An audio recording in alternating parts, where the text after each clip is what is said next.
You know when I sit down and stand up. You know my thoughts and when I'm far away. You see me when I travel and when I rest at home. You know everything I do. You know what I'm going to say even before I say it, Lord. You go before me and follow me. You place your hand of blessing on my head. Such knowledge is too wonderful, too great for me to understand. I can never escape from your spirit. I can never get away from your presence. If I go up to heaven, you are there. If I go down to the grave, you are there. If I ride the wings of the morning, if I dwell by the farthest oceans, even there your hand will guide me, and your strength will support me. I could ask the darkness to hide me, and the light around me to become night. But even in the darkness, I cannot hide from you. To you, the night shines as bright as day. Darkness and light are the same to you. You made all the delicate inner parts of my body and knit me together in my mother's womb. Thank you for making me so wonderfully complex. Your workmanship is marvelous. How well I know it. You watched me as I was being formed in utter seclusion, as I was woven together in the dark of the womb. You saw me before I was born. Every day of my life was recorded in your book. Every moment was laid out before a single day had passed.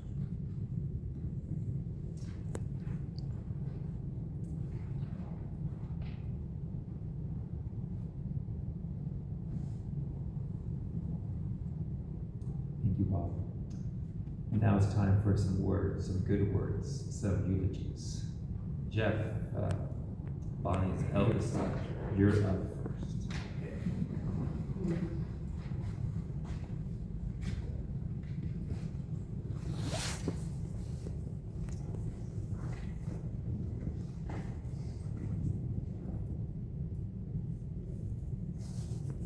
So like Neil said, we're here to honor my mother, Bonnie Ruth Baker.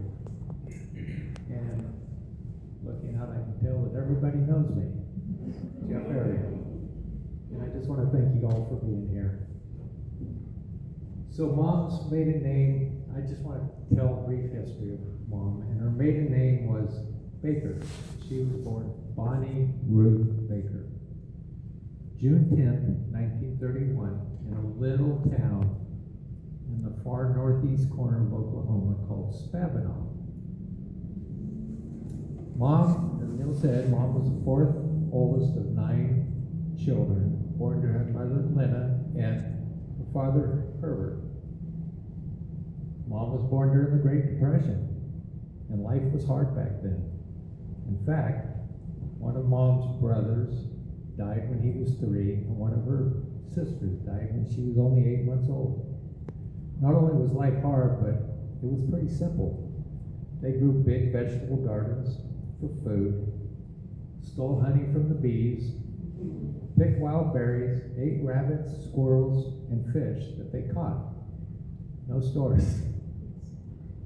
Every year, her father would load up the entire family and drive to a little town just south of here, Keys. I'm sure you know it. And they would work in the canneries. They were very much like the Okies of Steinbeck's book, The Grapes of Wrath. When Mom was 16, unfortunately, her father died in a house fire while they were here working in Keys. And this made life that much harder for her family and especially her mother. Her mother worked multiple jobs, cleaning houses, cooking at a local diner, and doing seamstress work. Anything that she could to put food on the table for her family.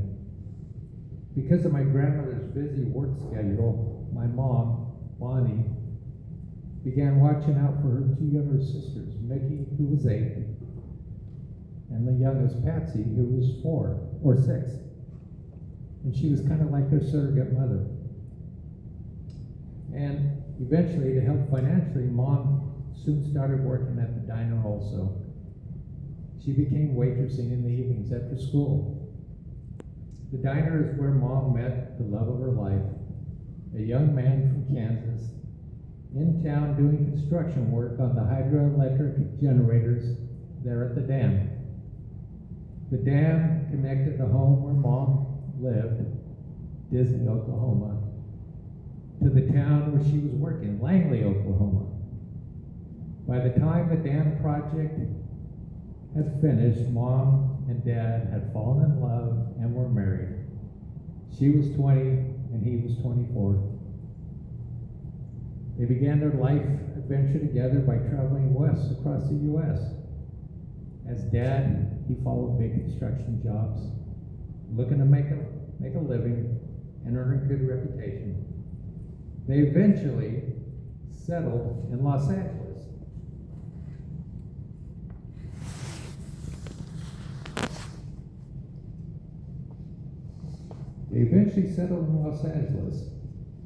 And Mom worked as a receptionist and a phone girl. My brother Steve and I were born there in LA, and Mom decided to stay home and raise her family. A few years later, they moved north to Castro Valley, and Dad found permanent employment. They purchased their first house, and Mom made it a home, taking care of those that mattered the most to her, her husband and her 2 kids, but never forgetting her family back in Oklahoma.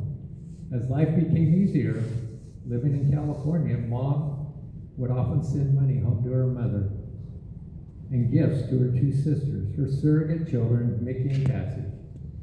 Just before my dad retired, my brother, Steve, and his 3.5-year-old daughter, Alexis, came to live with my mom and dad. And with Steve being a single dad and needing to work to support his daughter, Mom found herself not only in the role of grandma, but to some respects, once again, as the role of surrogate mother to her granddaughter Alexis, whom she adored. Shortly thereafter, Dad retired, and he, Mom, my brother, and his daughter Alexis all moved to Modesto, where Mom lived for the last 24 years. So there are many things that stand out to me about Mom's life. Prioritizing her family, taking care of us, and providing all that she could for her family, of course, is foremost. That's who she was. But Mom also loved puzzles, all kinds. Jigsaw puzzles, crossword puzzles, any puzzles, she loved it. She loved bluegrass music and country music. Growing up in Oklahoma, her family was always singing. Mom loved to knit. And one of the things that brings me personally great joy, great comfort, and reminds me of her is when I wrapped myself up on a cold morning in one of the Afghans that she had knitted. She was an example of what it means to be a hard worker, regardless of life circumstances. Mom was super consistent at putting one foot in front of the other. But these last few years, one of the things that stands out the most to me was Mom's strength. So my dad, he passed away 6 years ago, and almost immediately, Mom went into full-blown dementia. I don't think she could process the loss of the love of her life, her life partner of 68 years. So I was living in Indiana at the time, and I remember coming home to visit her, and I think it was about 5 years ago, might have been 4 years ago. But the timing was perfect because she had a doctor's appointment, and I was able to go with her to her doctor. And I'll never forget, the doctor told me that Mom had a leaky heart valve, and there was nothing they could do. And the doctor estimated she only had 6 months left to live. That was 4 or 5 years ago. And when she was 92, which was 2 years ago, Mom fell and broke her hip. Again, the doctors and the care team were wrong about Mom, as they indicated that at her age, she was probably only going to live another 2 or 3 weeks. And because of this news, my wife, Carol, and I came to live with her and help Amanda take care of her. And instead of getting weaker and slipping away, as expected, Mom got physically stronger. That was 2 years ago. So those two things really stand out to me. Excuse me. I must say, while caring for someone with dementia is hard at times, with occasional fits of anger, forgetting who we are or what she should do, not knowing how to communicate her needs or how she's feeling, and sometimes just dumping her coffee on the carpet because she could, it's still a time that is rewarding. And for the most part, I sincerely believe that dementia reset my mom back to her childhood. And we were able to see and experience Mom as the kind, gentle, humble, and humorous person that God created. We feel incredibly blessed that the Lord provided us the opportunity to be with Mom during this time. My wife and I wouldn't give up these last 2 years for anything. It was a gift. It was a gift. And during these last 2 years, I personally was able to witness something else. Examples of what unconditional, sacrificial love and caring looks like.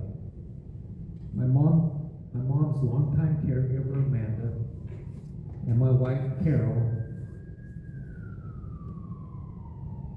loved my mom well. They met her every need and were patient and tender with her.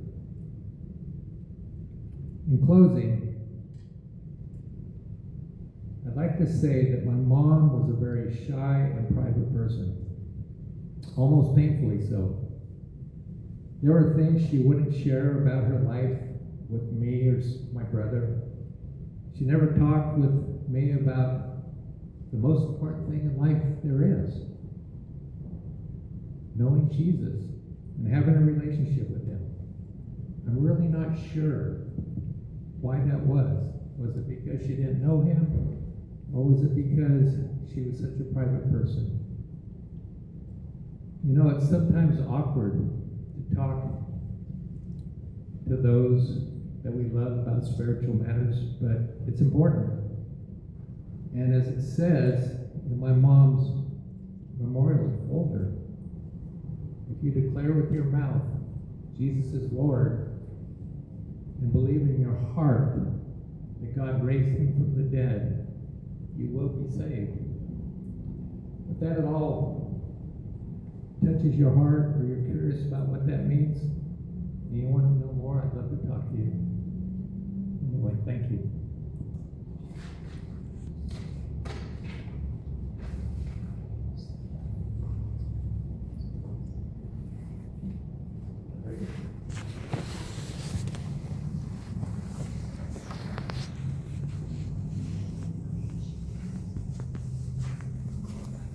My name's Brittany, and I'm going to read a passage by Amanda on behalf of Amanda. Today we're here to celebrate 94 years of an incredible woman. Bonnie was born at a time when phones still had cords and were attached to walls. Cars, windows had to be hand cranked, and people actually wrote letters. She lived through world wars, the Great Depression, the invention of television, the internet, and fashion trends that should have never returned. If you knew Bonnie, you knew how much she loved her family and her friends, truly loved them.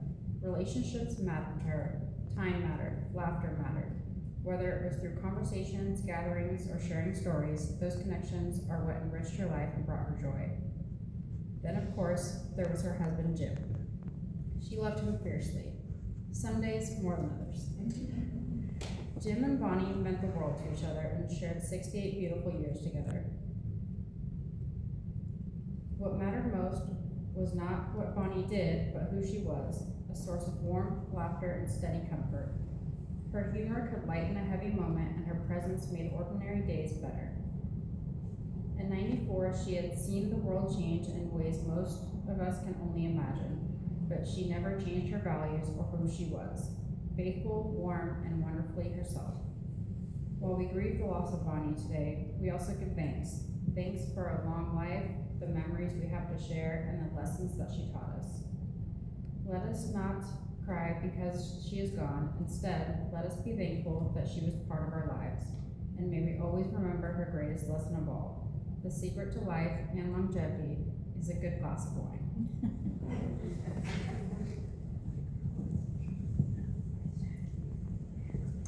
Thank you, Brittany, and thank you, Amanda, for writing these words. All right, would anybody else like to share a little story of Bonnie? Some good words. That was a great time. Sometimes it takes some thinking. And we're going to have time around tables just afterward, but if anybody has a thought or a story you'd like to share, the microphone is open.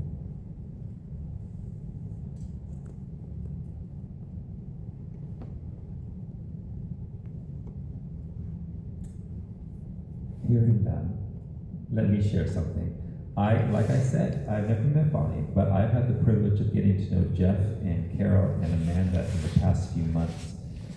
And I've discovered that of their character and their kindness and their attention, it shows me that they've been shaped by someone, they've been loved by someone who had the same characteristics, the same love and care and quiet presence in the place. And so I'm grateful for Bonnie, especially as I'm grateful for the three of you, getting to know you and having you in my life. Well, the family has prepared some pictures and for us to enjoy of Bonnie's life, and it's accompanied by some bluegrass music that, as Jeff indicated, is actually performed by Bonnie's siblings. So let's take a look here and enjoy.